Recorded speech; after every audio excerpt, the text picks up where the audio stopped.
श्री शिवाय नमस्तुभयम। दोस्तों, जैसा कि आप सभी लोग जानते हैं कि 25 जनवरी 2026 यानी रविवार को पड़ रही है माघ महीने की शुक्ल पक्ष सप्तमी तिथि, जो बहुत ही खास है। और दोस्तों, ये वो तिथि है जो कि माघ महीने में रविवार को पड़ रही है। दोस्तों, इसी दिन किया जाने वाला पंडित जी द्वारा बताया गया एक लाल फूल और एक सफेद फूल वाले उपाय आप लोगों को जरूर करना चाहिए, क्योंकि दोस्तों ये एक ऐसा उपाय है जो कि हर दिन नहीं किया जाता। माघ महीने में जो रविवार की सप्तमी तिथि आती है उसी दिन किया जाता है। अगर आप लोगों ने इस उपाय को नहीं किया है या किसी कारणवश नहीं कर पाए हो तो इस माघ रविवार सप्तमी तिथि के दिन इस उपाय से मत चूकना। दोस्तों देखिए, यह दिन इतना खास होता है, इतना महत्वपूर्ण होता है। देखा गया है कभी कभी बड़े बड़े पूजा पाठ अनुष्ठान से जो मनोकामना पूर्ण नहीं होती है, वह माघ रविवार के दिन एक छोटे से करने से ही आपकी मनोकामना पूर्ण हो जाती है। और बहुत सारे लोगों ने इस उपाय को किया भी है और उनको इस उपाय को करने का फल भी जरूर मिला है। अगर आप लोग भी इस उपाय को इस रविवार के दिन करना चाहते हैं तो आप इस उपाय को पहले अच्छे से समझ लेना, सुन लेना, उसके बाद करना। आपको इस उपाय का फल जरूर मिलेगा, आपकी सभी मनोकामनाएं पूरी हो जाएंगी। दोस्तों, हम आपको यहाँ पर बता दें कि ये जो एक लाल फूल और एक सफेद फूल वाले उपाय है, ये उपाय पंडित जी ने अपनी अभी की सीहोर की कथा में ही बताया है। उपाय को करने से आपके घर में चाहे किसी भी प्रकार की दोहक और समस्या क्यों ना चल रही हो, आपको उसका कारण भी नहीं पता है कि भाई ये समस्या किस कारण से चल रही है, उसका कुछ भी कारण हो सकता है। जैसे पितृदोष हो सकता है, काल सर्प दोष हो सकता है, या किसी भी तरह का मंगल दोष भी हो सकता है, और भी बहुत तरह के दोष होते हैं, कुछ भी हो सकता है। पर आपको इस उपाय को करने के लिए अपने दोष को पता लगाने की भी जरूरत है। आपके घर में किस कारण से इतनी दुख और परेशानी आ रही है वो भी आपको पता लगाने की जरूरत नहीं है। बस रविवार को सप्तमी तिथि के दिन इस उपाय को कर लेना है, क्योंकि इसी एकमात्र उपाय को करने से आपके पूरे घर परिवार में सुख और शांति हो जाएगी। आपके घर में अच्छे अच्छे काम होने लगेंगे। आपकी जो भी मनोकामना होगी वह भी धीरे धीरे करके पूर्ण होना शुरू हो जाएगी। अब हम समझते हैं इस एक लाल फूल और एक सफेद फूल वाले उपाय को आपको करना कैसे है, किसको करना है, किस करना है और कैसे करना है। देखो, उपाय बिल्कुल आसान है, बस समझने वाली बात है, ध्यान से समझिए। उसके बाद ही आप लोग जो है इस उपाय को जरूर कीजिएगा। सबसे पहली चीज हम लोग ये समझते हैं कि इस एक लाल फूल और एक सफेद फूल वाले उपाय को इस आने वाली रविवार सप्तमी तिथि के दिन किसको करना है। तो देखिए, इस उपाय को घर के सभी सदस्यों को करने की बिल्कुल भी जरूरत नहीं है। घर में से कोई एक मुख्य बड़ा सदस्य इस उपाय को करेगा तो उस घर परिवार के सभी सदस्यों को इस उपाय को करने का फल मिल जाएगा। पर वो बड़ा सदस्य कौन होगा, कौन व्यक्ति इस उपाय को करेगा, तो यहां पर देखिए हम आपको बता दें, घर की जो बड़ी माताएं बहनें होंगी, घर की बड़ी माताओं बहनों में से कोई भी एक माता बहन इस वाले उपाय को कर सकती है। अपने पूरे घर परिवार के लिए घर में सभी सदस्यों को इस उपाय को करने की जरूरत नहीं है। मात्र घर की जो माताएं बहनें हैं उनमें से कोई भी एक माता बहन इस वाले उपाय को करेगी तो उसके घर परिवार के पूरे सदस्यों को इस उपाय का फल मिलेगा।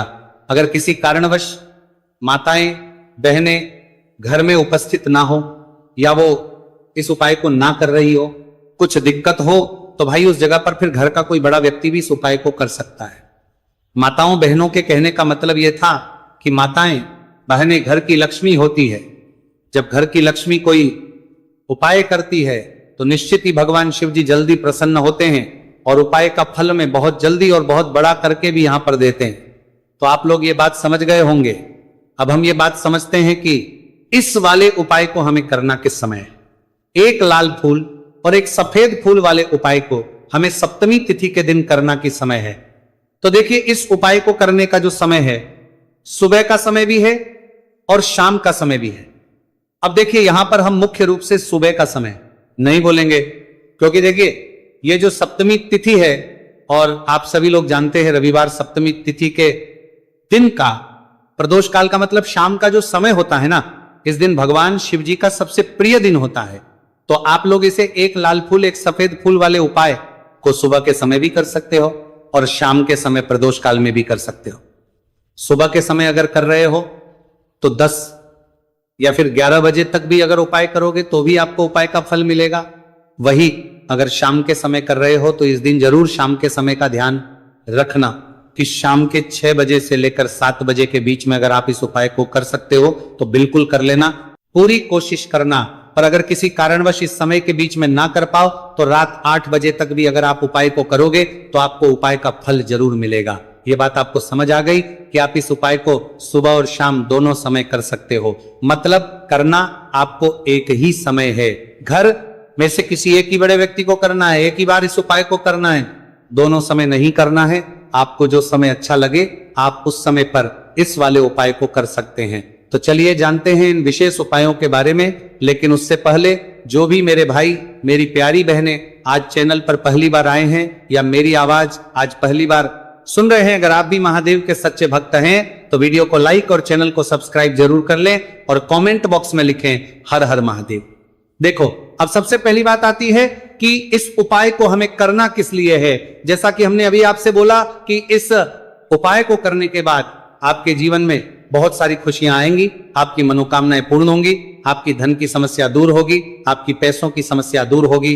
अब देखिए, अगर आप लोग सोच रहे हो कि भाई हमें अपना घर बनाना है पर घर बनाने के लिए पैसा नहीं है, हमें गाड़ी लेना है पर गाड़ी लेने के लिए पैसा नहीं है, हमें जमीन लेना है पर जमीन के लिए पैसों की कमी पड़ रही है, अगर ऐसी ही दिक्कत परेशानी या किसी भी तरह की धन से जुड़ी हुई समस्या या पैसों से जुड़ी हुई समस्या अगर आपके जीवन में चल रही है तो ये उपाय निश्चित ही आपके जीवन में मतलब बहुत सारे मतलब फल लाकर दे सकता है। इसीलिए अगर आपके घर में बहुत ज्यादा मतलब दिक्कत समस्या परेशानी चल रही है, धन से जुड़ी हुई पैसों से जुड़ी हुई धन की बहुत ज्यादा कमी आ रही है, पैसों की आवक नहीं हो रही है, तो भाई आप लोगों को इस वाले उपाय को जरूर करना चाहिए। घर में से किसी एक भी बड़े व्यक्ति को अब इस उपाय में करना क्या है वो सबसे पहले हम लोग जान लेते हैं। उपाय की सामग्री हम लोग सबसे पहले जानते हैं कि इस उपाय में किस किस चीज की आवश्यकता पड़ेगी। तो देखिए, उपाय का नाम तो एक लाल फूल और एक सफेद फूल वाला उपाय है, पर इस उपाय में कुल मिलाकर 4 सामग्री हमें लगने वाली, जो कि पंडित जी ने खुद सीहोर वाली कथा में बताया है, और जो हम आपको उपाय बताते हैं वो पंडित जी द्वारा बताए गए होते हैं, अलग से हम कुछ भी नहीं बताते। तो यहां पर हम लोग समझते हैं कि इस उपाय की सामग्री क्या है। तो देखो, उपाय की जो सामग्री है वो 4 सामग्री है, जिसमें से सबसे पहली सामग्री है एक बेलपत्र। देखो, बेलपत्र क्या होती है? बेलपत्र जो शिव की शिवलिंग पर चढ़ती है। दूसरी चीज है एक शमीपत्र, शमीपत्र शिवलिंग पर ही चढ़ता है।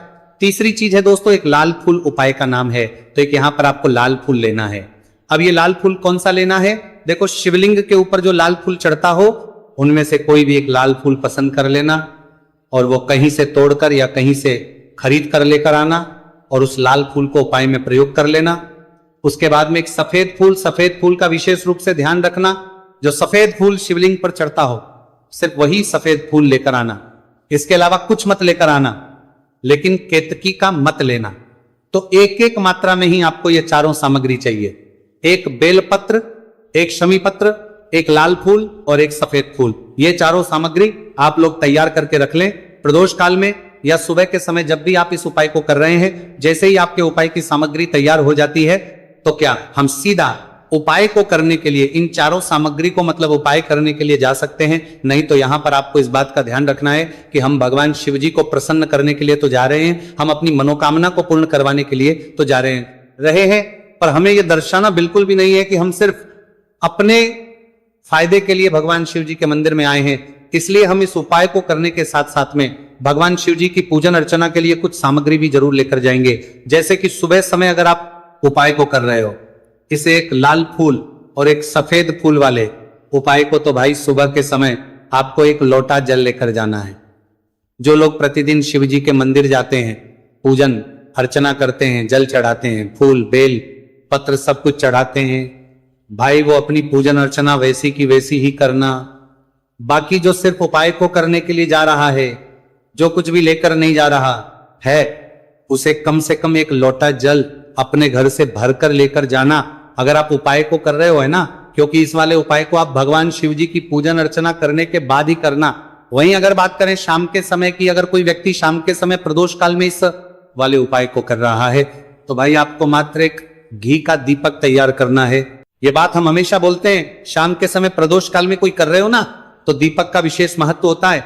रविवार सप्तमी तिथि दिन का प्रदोष काल में जो भी व्यक्ति दीपक जलाता है ना भगवान शिव जी के मंदिर में, भाई उसके जीवन से सारी दुख और परेशानियां भी दूर होती हैं। तो भाई इस दिन दीपक का विशेष रूप से ध्यान रखना आप लोग। अगर आप इस उपाय को शाम के समय प्रदोष काल में कर रहे हो, है ना, ये जो दीपक आप लोगे ये आटे का लोगे।